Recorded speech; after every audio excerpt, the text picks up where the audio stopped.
Today's a good day to talk about the city of Medellin. And you walk around the center of town, and it is constantly. I'm just fascinated by the city, that it has so many people. I know it has over 2 million people, but the center is just almost never sleeps. That's the impression you get. It is just constantly on. And this brings to mind the idea of city centers or high streets in maybe the UK, in France. There have been news articles about people saying, well, all the high streets are dying. What is going on in the UK? And then people are saying, well, all the high streets are now filled with people, Turkish barber shops, kebab shops, vape shops, all these things. And you're like, so what is wrong with that? And then they said, oh, if you go to a place like Torquay or Paynton in the south, it is almost desert. Then you go to Blackpool, the same thing. People always complain, solo ingreso, okay, and whatever. All right, so, but you see here, okay, this market in the center of Medellin is like filled with a lot of made in China things. Well, every country has this issue. But what I find fascinating is that I don't see this high street or the center dying anytime soon because it is just constantly busy. And now the question is, how did we get here? How do you have places like in big cities like Medellin in Colombia, and then you go to another big city, say in other parts of the world, or you go to Cali in Colombia as well, you get the same thing. It's big, it's got a lot of people, and sometimes in the early evening, say about 5 after sunset, the other vendors start coming in, and you see people here constantly, women, men, clothing, someone riding a scooter, motorcycles made in China going through. It is just constantly alive. And now the question is, what happened? And I think someone made an interesting point about the fact that in the UK or in most Western countries now, the idea of hustle culture basically faded out a long time ago. So people no longer have the mentality of being entrepreneurs, starting a small business and just doing things. Because, for example, I think a YouTuber filmed once, he went to, I don't know, somewhere in South America, and there was a guy shining shoes. Those type of businesses in the US, they used to have younger teenagers would go to delivery newspapers in the morning. Newspapers are gone, so all those little entry jobs that people would have, even like in the good old days, retired people would just say, okay, I'm bored, so I'll just start this little business, I'll go out. It doesn't cover all the bills, but that's beside the point. The point I'm trying to make is, I'm doing something, and you're not depending on the government to save the world. And I don't think that sort of idea, the hustle culture, will ever come back. I'm not saying this is good. I'm just saying that because of the way the system is set up here, you're basically fending for yourself. And of course, not everyone is in this sort of lifestyle, but I find it fascinating that people selling glasses, sunglasses, doesn't matter where they're made, just people walking around enjoying the scenery. You've just got a lot of things in here. There's Academia de BR, I don't know what it is. Anyway, there is just the central high street is constantly busy. And that, I think, is a good thing, because then it means people are out and about, just walking, and it just creates the economy is thriving, and it creates opportunity for people to spend, earn money, people to do a lot of things. And this high street, if you go in the morning, it's busy. The only time it's probably low traffic is when it's raining. But then you still see the vendors are still there, and people, walking around and doing what they need to do. And then you just got a lot of products that are just, I don't know, not sombreros, yeah, they're called sombreros, hats, and cowboy hats. Then you have, the bulls. American culture is very big in most countries, like Lakers. What else do you have? New York City. Someone just bumped into me there. And then you have watches. I was surprised that there were still a lot of people who selling the normal watch that basically faded out due to tech. Where now, when you ask someone what time is it, most people would just gravitate towards showing, picking up their phone and looking at the time on their phones. Very few people have watches now, and when they do have it, they have the all smart ones that are linked to your phone, so you can receive emails. Basically, you have a phone, a miniature phone on your wrist. So all that is just pretty amazing. You've got food, so you've got drinks. It's interesting. And I think this is probably if this ever comes back, this is the only way to get the high streets back.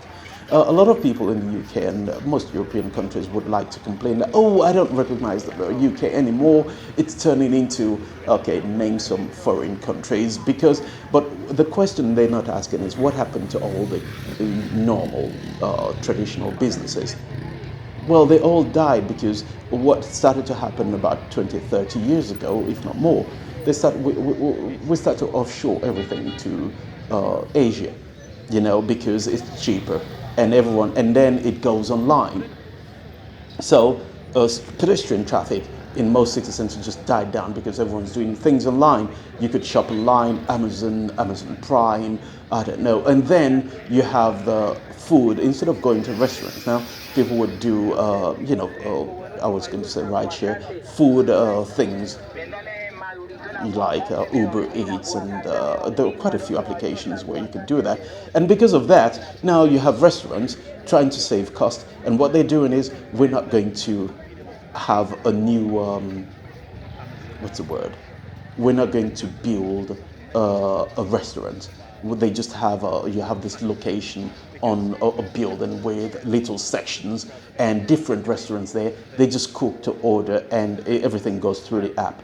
So what you're seeing that when people complain about, oh, well, look at this, the front high street is really going down, and that is because people have changed. Economy is changing. A lot of things are changing, and it means now you no longer have a lot of presence.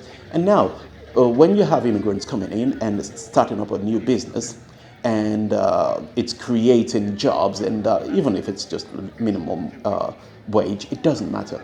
But then it means that the high street becomes a bit more lively. But here on the streets of Medellin, in the center, so you go through this center, and what I find fascinating, almost tragic about this center is that when you get to the church area, you see people just hanging around and just having, doing what they need to do. And just at the end of the street, you have the Parque Botero, which is where you have the art from the Colombian artist Botero, and he's donated all that to the city. And in exchange for that, the city said, thank you very much. Here, we'll name the plaza after you. I think that's the minimum they could do.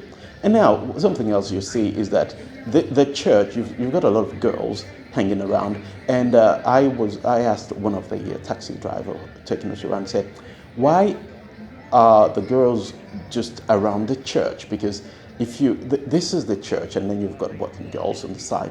And it just felt a bit bizarre that just in front of the church, you have pigeons, okay, fine. But you have all these people hanging around, doing all the other business that a church would condemn. And then you went into the church, and the priest said, oh, we should pray for the leaders of the country because so that they will do a good job. And you think, okay, well, fair enough. That's still positive. But the strange thing is that the church is kind of okay. Something I noticed about the churches in Colombia is that when you go to Guatemala, for example, the church, the architecture is it's like really colonial style architecture, mimicking what you have in old Europe. But the ones here seem to be a bit modern for some strange reasons. Anyway, all right. So when you get out of the church and you start to walk around, you see, you still the shops. And the taxi driver said, look, the police would come and chase the girls out and move them on, and then after a few weeks they come back, and then they do it again, and then they come back, and it's just an endless cycle of moving the girls on, and then they just coming back. And because I find it really strange when you walk around into the market, the high street, it's fine. Then you get to the church, and then you have all the girls hanging around there. And you're thinking, I can remember the first time, I'm like, why? What's going on here? There's a church. And then you get it bumped into something else. What's wrong with me? Anyway, so the atmosphere here during the day is just a mixture of vendors selling things and girls hanging around, and it's really mind blowing that you would have something like this. And then apparently you've got the Parque Botero, you've got the church, you've got the museum, and they're all just on the same block. And then you have all the restaurants, you have all the what else do you have? The hotels, and they say hotels you can rent per hour, for obvious reasons. But anyway, the strange thing about this place is that there is no separation. Almost when you go to Amsterdam, you go to the Amsterdam, then you go to canals, and then there is the sort of the red light district, and that side of it is on it's close enough to town, but it's separate as well. And here you walk into it without actually knowing. The first time it was like, why are there so many girls here? You couldn't figure it out because they're not really selling. Well, they are probably selling something, but they're not vendors with products there, and it was really bizarre. And then when you asked around, and they said, yeah, this is the Veracruz area, and if you ever come here, it's very don't go at night. Most basically what they tell you, because it's like not only just vendors, not only restaurants and music, but then you get addicts as well, and they also come begging or doing what they're not supposed to do. It's just a mixture of everything. And so yeah, now back to the story of high streets dying out. You get the same thing. For example, there's a place called Botero, and in the UK you used to have Soho that used to be the fun districts of London, and then it started to change because the initial people who were there who made the place famous. It's just gone. Soho area has gone through a lot of transformation to become what it is today. It's a bit more, media area, family housing, and all that. And then it closes really early at night. Anyway, so when you walk around the streets of Medellin, the center itself is very noisy. If you stay in any of the hotels, especially as close to the Candelaria area, it's they've got double glazing, but not double enough to mitigate the amount of noise and traffic. And then people tend to put on loud music, and they talk and they do a lot of things. It's just really bizarre in the area. It's just on. And when you go, but if you go maybe a few blocks further outside this town center, it's calmer. It's just like normal residential area, and the city is just huge. Medellin is just like a surprising city. And when you compare Medellin to, say, Cali, Medellin is probably more famous because it's got a lot more things for tourists to do. Cali is a bit less. I don't know. It's in the south, and it's just I don't know. First of all, the reputation isn't great. Medellin also, they said, look, be careful.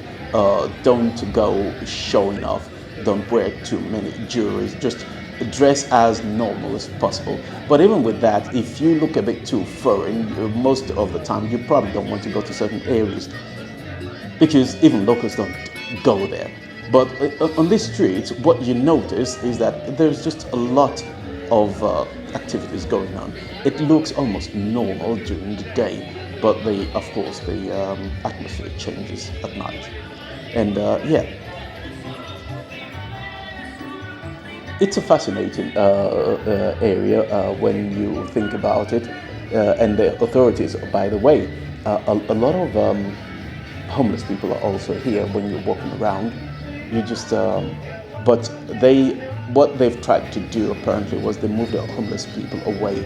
When I mean homeless, people with addiction and mental health issues sleeping rough on the street, they've moved them away to a another narrow street, and that area is considered the worst of the worst in the center of Medellin.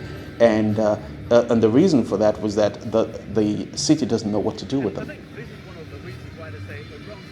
There was just too many people, and a lot of the people came from outside Medellin, trying their luck in the big city, and then fall into addiction, hard time, and before you know it, they ended up in the same strip of road where everyone is, and access to illicit drugs are available. So a lot of people are just there doing their own thing. And the city decided, look, let's just put all these people there and leave them there. And every now and then they do a cleanup because it gets out of hand. But what you tend to see is that most of the time, like in most cities would just say, look, if there is an enclave and it's crime-ridden, and the area isn't close to where we can develop real estate, nothing happens. No regeneration, no gentrification. It's just left there. They're outside.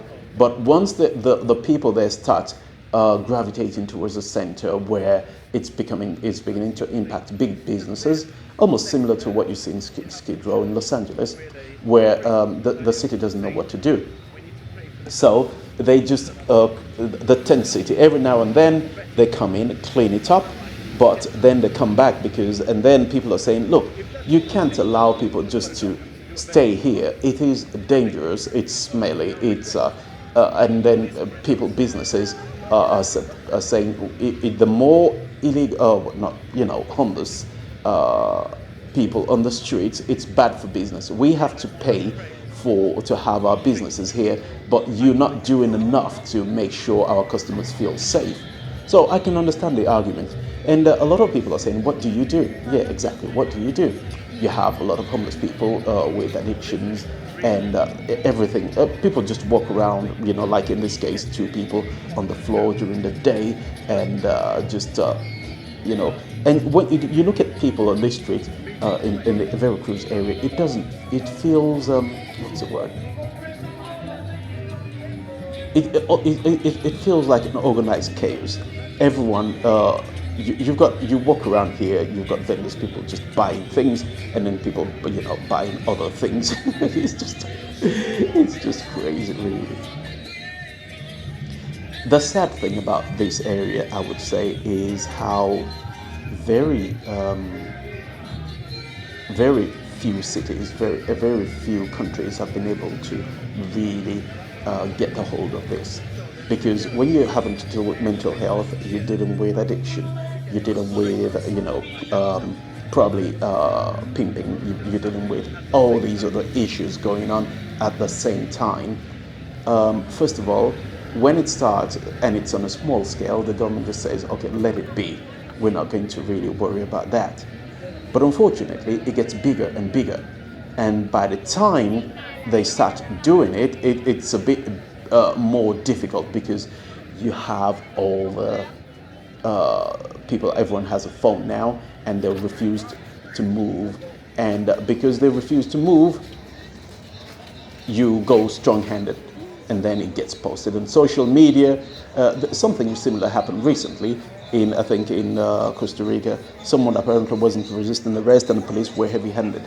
And they went really hard, and the government just said, okay, no, you can't do that.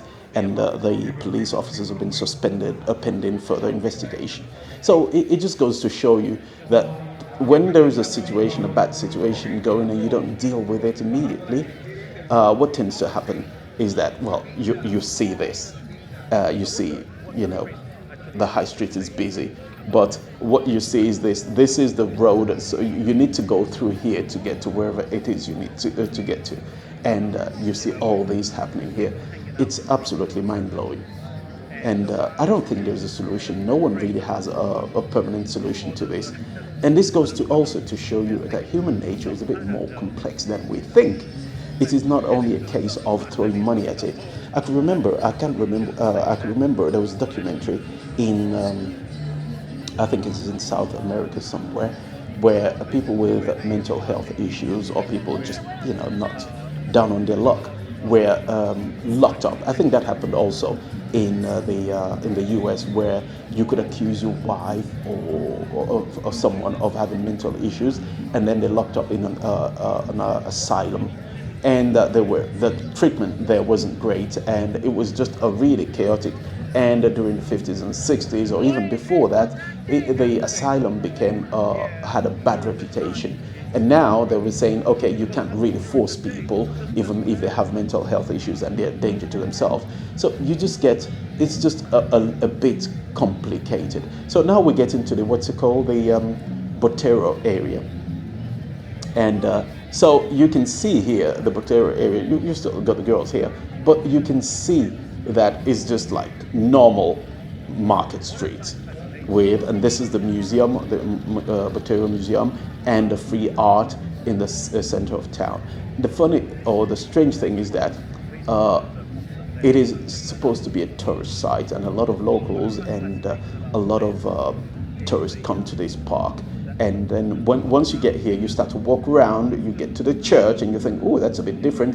And then you continue, it's where you can get cheap sneakers or shoes and clothing. So a lot of tourists, if you come here and you want bargain, you end up here, because this is the best place to get all the bargains. You've just got a lot of choice, and a lot of activities also happen, like the one you are currently seeing. Over the weekend there's a concert, so it's just like 5 minutes away from the church, not even that. And then so you can see people here just listening to the concert and dancing. So yeah, it is a really confusing area, and just closer to this area you also see there's a metro.